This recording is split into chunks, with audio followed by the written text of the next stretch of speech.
Hey, what's up, guys? Broker Gary here. Welcome back to our journey, to our real estate journey, if you will, how I got into real estate, where I'm at currently in the story. I just joined Coldwell Banker. So today we're going to talk a little bit about being a brand new agent. What did I do to make money, to make it to where we are now? What that entailed, learning a little bit about real estate, learning about myself, how to apply myself. And just to kind of continue along the storyline. So we rewind back to, all right, I just joined back to Coldwell Banker. I understood it took a lot of hard work to get into the business. I knew that. I was a hard worker already being a trainer, so there's a lot of sessions that I do in a day. As you guys remember, it was up to 16 sessions. So that's pretty much nonstop physical labor. So no other income from any other companies, just relying on the grind, if you will. I think one of the hardest things for being a new agent, the hardest thing for anybody just starting off, for me back then, everybody tells you it. I know when you get into real estate and you're about to get into real estate and you're getting your license, everybody's like, hey, so you're not going to make money right away. You have the potential to make a lot of money, but you're not going to make a lot of money. And I don't think everybody absorbs it. I don't think anybody understands it fully until you're in it. So needless to say, when I started, I would show up to the office very early. It was all about phone calls, reaching out, emails, working for sale by owners. We'll get into a lot of that more. But on the daily grind, in and out, we all have bills, right? So I had a mortgage to pay. At that time, I probably had a gold Scion XB. I had to pay for that car payment. Had a license plate that said gold member. It was pretty fun back then. Anyway, so what did I do? How did I stick full time to my intention of growing in real estate, impressing this next owner of the sales and marketing company, but still make money? So in between all the time, I still kept close to some of our close friends and some clientele in the area, Naples. I mean, I was literally driving folks to the airport. So I would be literally a cash transaction driving folks to the airport. I was pressure washing stones. I was helping set up TVs. I was hooking up cable boxes. I was running errands. I was helping folks buy running shoes. I was literally doing anything under the sun on the side that didn't impact my ability to go to Coldwell Banker, do what I needed to do to get my feet wet, get going in that retrospect, and still keep paying my bills. So as a new agent, super gung-ho every day, like I said earlier, into the office, making phone calls. It was kind of about finding the niche. The broker at the office was always talking about you need to find your niche. One of the stories that I heard about, which was kind of dismal and kind of awesome the same. One of the successful agents in Coldwell Banker, I don't remember their name right now, but their niche was wholeheartedly volunteering at a hospice. So he or she, they wanted to be there for whoever was passing, but it just so helped out, ended up being that obviously these folks were selling homes or family members were selling homes, and she was there, he was there at the time of meeting for these folks. So they ended up getting quite a bit of business from hospice. Yes, creepy, neat, really creepy, but really cool too. They were helping the folks out. So it's all about finding your niche. Back then, I believe it was only 3 months or so that I was with Coldwell Banker. My niche was, I was an avid cyclist still, avid runner. So I'd ride my bike down through Port Royal, 14th Avenue, I'd ride 5th Avenue, I'd ride all the roads, 20, 30 miles in the area. And I'd look at properties for sale. I would look at for sale by owners. Yes, that's a very broad one, calling for sale by owners, but I started it then on the bike. I would stop at the for sale by owner's house. Actually, almost my first listing, it didn't end up being a listing, was at that time, I believe, a $3 million property right up inside Port Royal, very high-end area in Naples. Guy loved that I was a cyclist. He was a cycler as well. long story short, he just was not ready to list the property.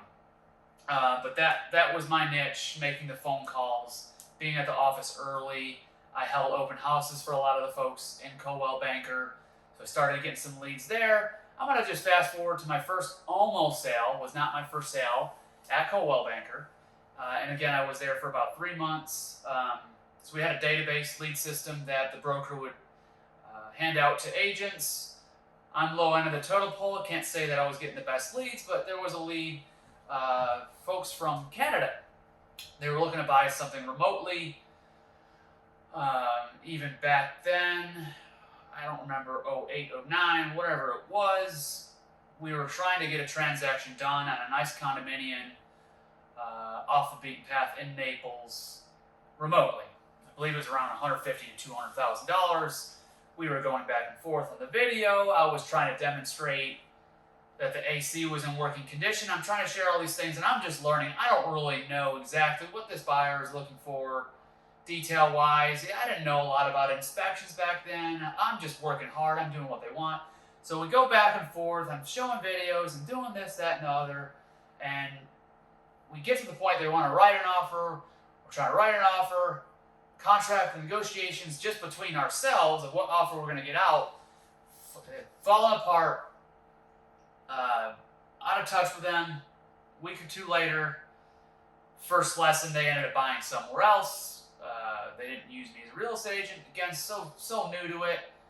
I didn't know what to be upset with myself about. I didn't know what lesson to learn out of that. As far as controlling the process, the real estate process. Obviously, there's no controlling people.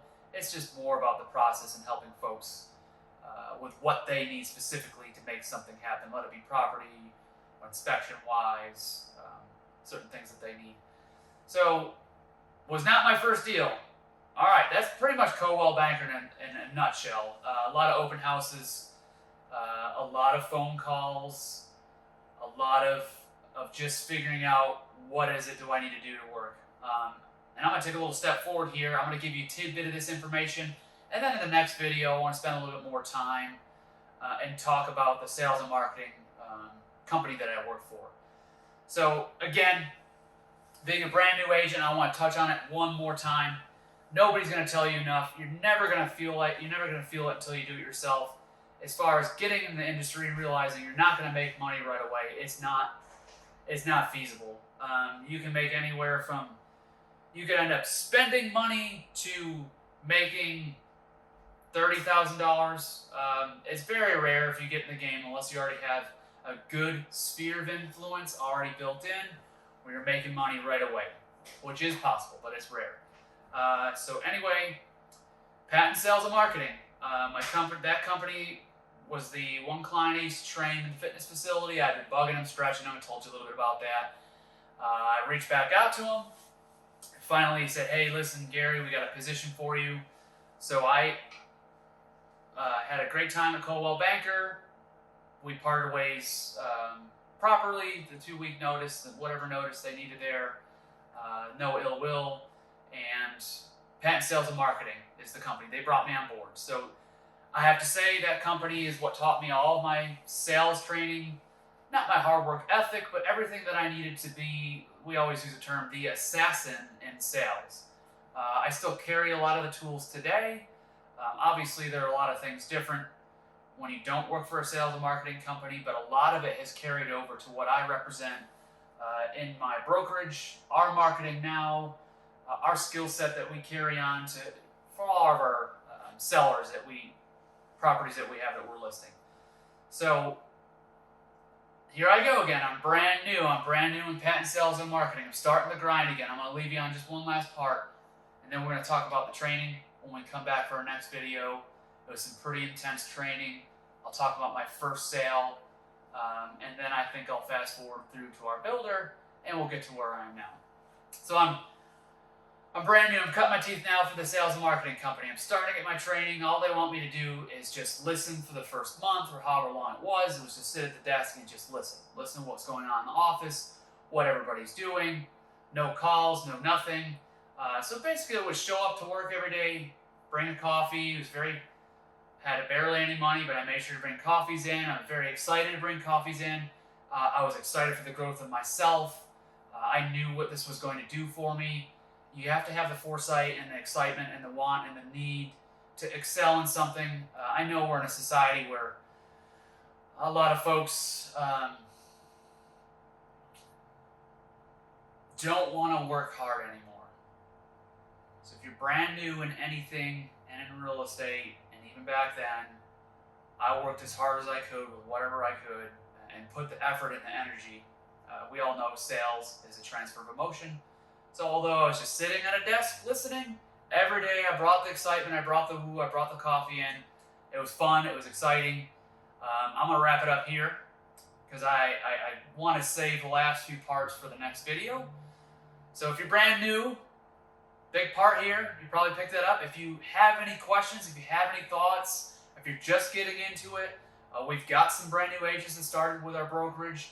I'm going to actually have them do a video so they can talk about what they feel like they're going through, what type of things they're picking up, what they're doing to make money, how they're keeping themselves sane before they start making money. So give me a holler, give me a call, hop on our website.